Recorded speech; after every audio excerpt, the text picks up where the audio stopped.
To a potentially major transfer story, Arsenal are interested in the Bayern Munich midfielder Joshua Kimmich.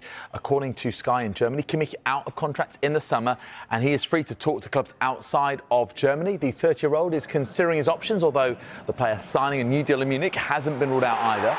Arsenal are not commenting on reports that they've held talks with his representatives. Earlier this week, Bayern told the player that they wouldn't be improving the deal that is currently on offer. However, they still want Kimmich to stay. Arsenal are on the lookout for midfield options, with Jorginho's and Thomas Partey's contracts expiring in the summer.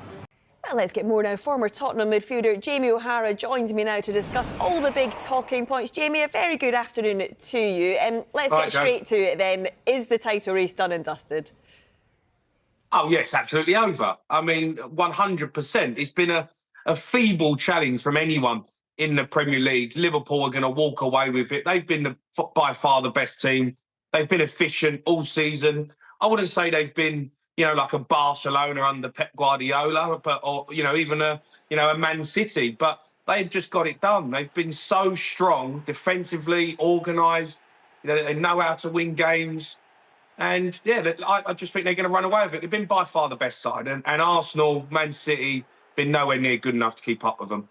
Well, let's take a look at the remaining league fixtures, because you say it's done. Can you see any potential bumps in the road when you look at these remaining fixtures? Definitely Tottenham. They'll lose that one, Joe. That's a no-brainer. 3 points for Spurs there. Of course.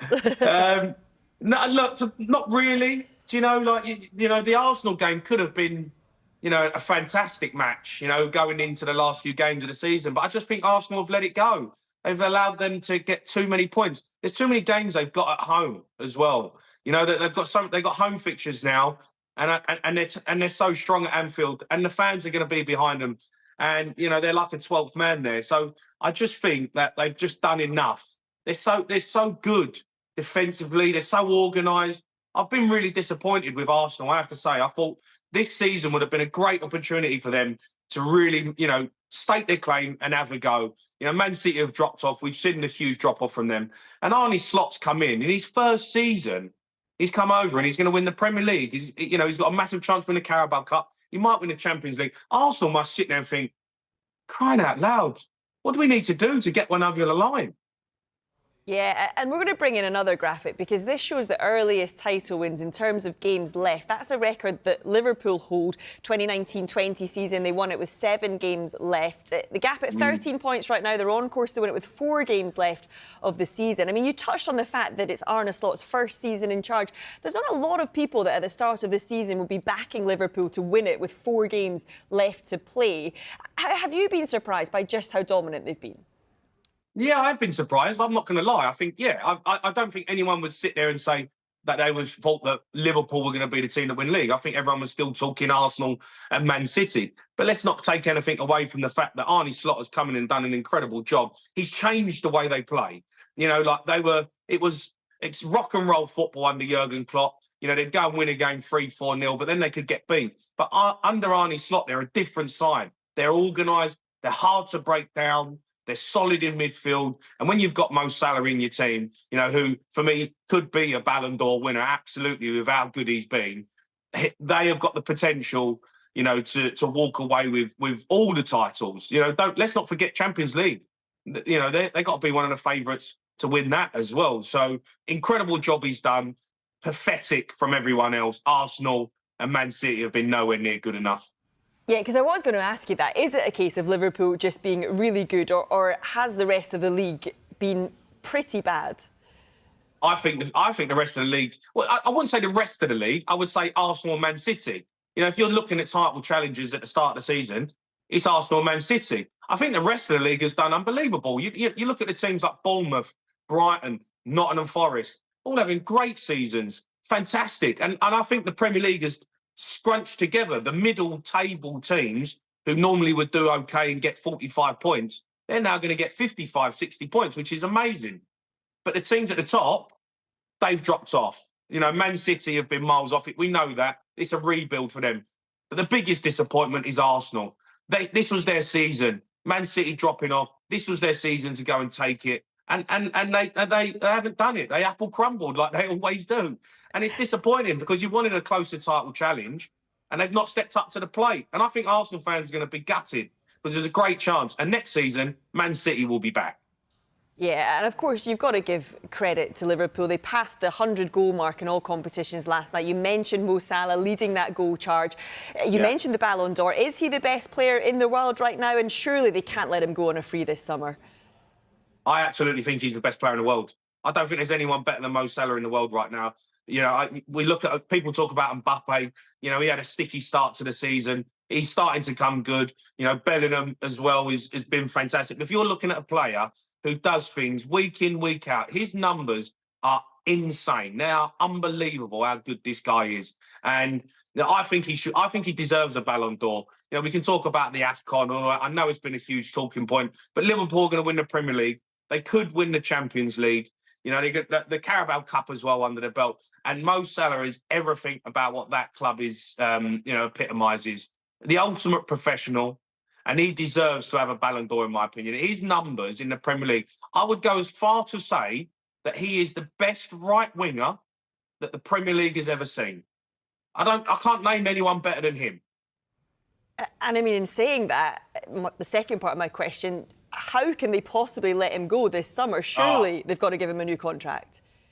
Joe, I can't believe this is even up for debate. I know he's 32, and I know Liverpool, you know, are a bit sceptical about situations in terms of having players on long-term contracts who might be going 35, 36. Let me tell you now, Mo Salah's not like Casemiro, all right? Casemiro carries a little bit, you know, he can get unfit. He's been a great loyal servant, you know, Casemiro, when we talk about play, but he's struggling. His legs are going. Mo Salah, his legs ain't going. He will score goals in the Premier League for the next 4 or 5 seasons. Give him what he wants. If you need to replace him, you'd have to spend over £100 million to get, and then you might not even get the player that you want. Mo Salah is worth over 100 million quid. Give him whatever he needs. Keep him at the football club. He is Liverpool. How can you let him go? It's crazy to think that he might not be there next season. He can go to Saudi Arabia when he's 36, 37. Go then. He's too good to not have in the Premier League. They've got to keep him. Yeah, and talking about comparing him to kind of present and past players, you saying he's better than David Beckham? Oh, yeah, he is, yeah. Come on. Listen, come on. Listen, I love David Beckham. Everyone loves David Beckham, you know.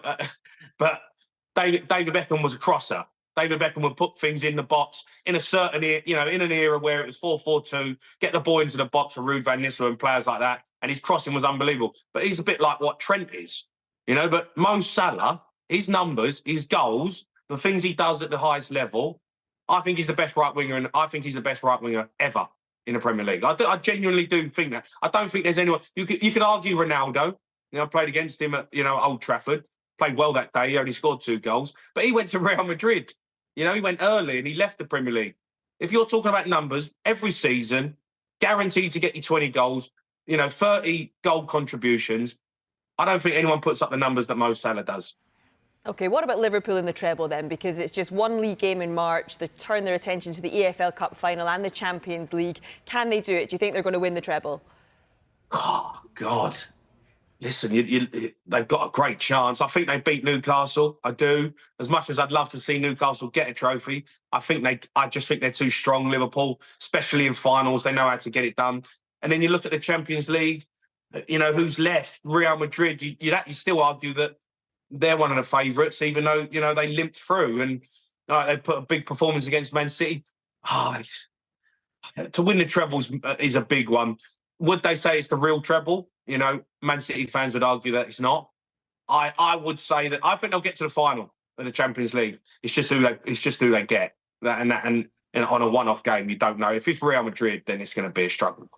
Yeah, we've already spoken about the teams below them, but let's get into Arsenal a little bit more because it was a goalless draw at Nottingham Forest. When you look at the table, it actually means points-wise they're closer to 10th place than first. Who do you think's at fault? I thought you'd like that one. Is it Mikel Arteta, or is it the fact, you know, everyone keeps talking about the fact that they didn't sign a striker? Is that the reason? Look, I think the striker is a massive problem, you know, and I do believe that if they did get a striker in who was going to get you 20, 30 goals a season, I think they'd be a lot closer. Look, Arsenal have been a fantastic side. They've played some really good games. Odegaard got injured earlier on in the season. That affected them, but they still managed to pick up results. I just think that they haven't been able to get it over the line. They've lost that killer instinct or that style of football that they had, last season and the season before, where they were really taking teams apart. 3-4 nils they were winning. Now you're looking at teams and they're finding it difficult to get it over the line. They're finding it. Odegaard has dropped off. He's a fantastic player, but he hasn't been the same this season.